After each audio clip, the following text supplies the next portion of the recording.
गांव के चौपाल में हलचल मची हुई थी। चारों तरफ से ढोल नगाड़ों की आवाज आ रही थी। हर कोई जश्न के माहौल में डूबा हुआ था। लेकिन एक छोटी सी झोपड़ी के अंदर एक 14 साल की लड़की राधा अपनी माँ से लिपट कर रो रही थी। उसकी आंखों में खौफ था और उसकी ओठों पर सिसकियां। माँ, मुझे मत भेजो, मैं पढ़ना चाहती हूँ, मैं कुछ बनना चाहती हूँ, राधा ने रोते हुए कहा। उसकी माँ की आंखों से भी आंसू बह रहे थे, लेकिन वह बेबस थी। बेटी, तेरे पिता ने फैसला कर लिया है, हमारे पास कोई चारा नहीं है। राधा की शादी 35 साल के रामलाल से तय हो चुकी थी। वो गांव का जमींदार था। राधा ने उस आदमी को एक बार देखा था। उसकी कठोर आंखें और बेरहम हंसी उसे आज भी डराती थी। वह जानती थी कि उसके सपने, उसकी आजादी, सब कुछ खत्म होने वाला था। शादी की रात राधा को उसके नए घर में लाया गया। रामलाल का घर गांव के सबसे बड़े मकानों में से एक था, लेकिन राधा के लिए वह एक कैदखाना बन गया। वह हर रात अपनी किताबें और अपने स्कूल के दिनों को याद करके रोती थी। उसके मासूम सपने, उसके बचपन की हंसी, सब कुछ खो गया था। एक रात जब पूरा घर सो रहा था तो राधा ने अपने कमरे की खिड़की से बाहर देखा। चांद की रोशनी में उसे घर के पिछवाड़े एक संदिग्ध परछाई दिखी। वह डर गई, लेकिन उसकी जिज्ञासा बढ़ गई। उसने हिम्मत जुटाई और धीरे से खिड़की खोली। राधा ने देखा कि एक कागज का टुकड़ा खिड़की के पास गिरा हुआ था। उस पर लिखा था, तुम अकेली नहीं हो, लड़ो, अपनी आवाज उठाओ, मैं तुम्हारे साथ हूँ। राधा के दिल में हलचल मच गई। यह कौन हो सकता है? क्या कोई उसकी हालात जानता था? उस रात उसने पहली बार खुद से वादा किया कि वह अपनी जिंदगी को यूं ही बर्बाद नहीं होने देगी। अगली सुबह राधा ने घर के कामों के बीच धीरे धीरे घर के हर कोने का जायजा लेना शुरू किया। उसने देखा कि घर के पिछवाड़े एक पुराना कुआं है और कुएं के पास जाने वाला रास्ता झाड़ियों से ढका हुआ है। उसे हर रात खिड़की के पास एक कागज मिलता। हर कागजों में एक नया संदेश होता। डरना मत, दुनिया तुम्हारी सुन सकती है। सपने देखने वालों को कोई रोक नहीं सकता। तुम्हारे पास हिम्मत है। राधा को यह समझ में आ गया कि कोई उसे हिम्मत देने की कोशिश कर रहा है।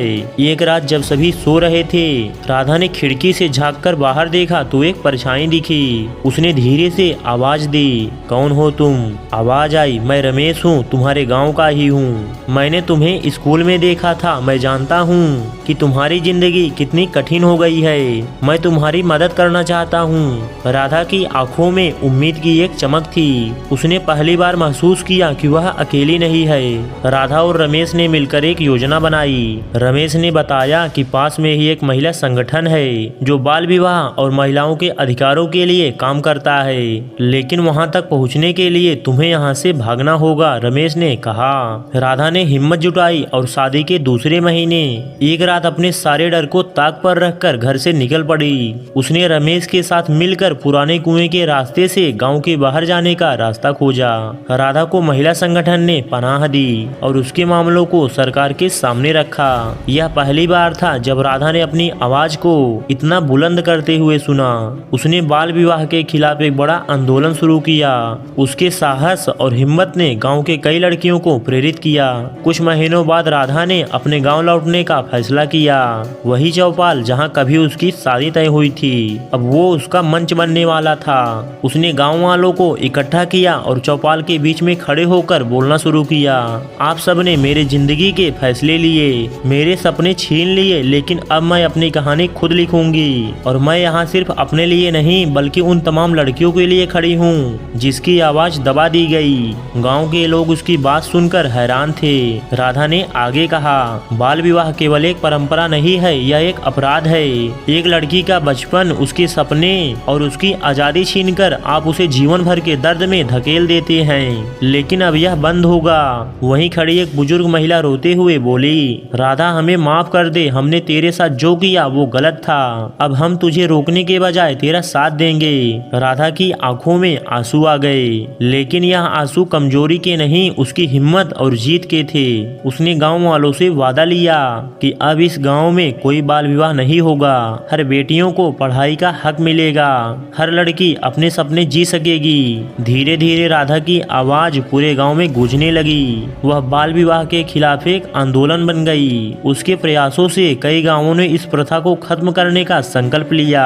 सालों बाद जब राधा फिर से अपने गांव लौटी तो वह अकेली नहीं थी, उसके साथ सैकड़ों महिलाएं थी जो अब अपनी जिंदगी का फैसला खुद करती थी। राधा ने गांव वालों से कहा, आज मैं गर्व से कह सकती हूँ कि मैं सिर्फ एक लड़की नहीं बल्कि एक क्रांति हूँ, और यह क्रांति तब तक जारी रहेगी जब तक हर लड़की को उसका हक नहीं मिल जाता।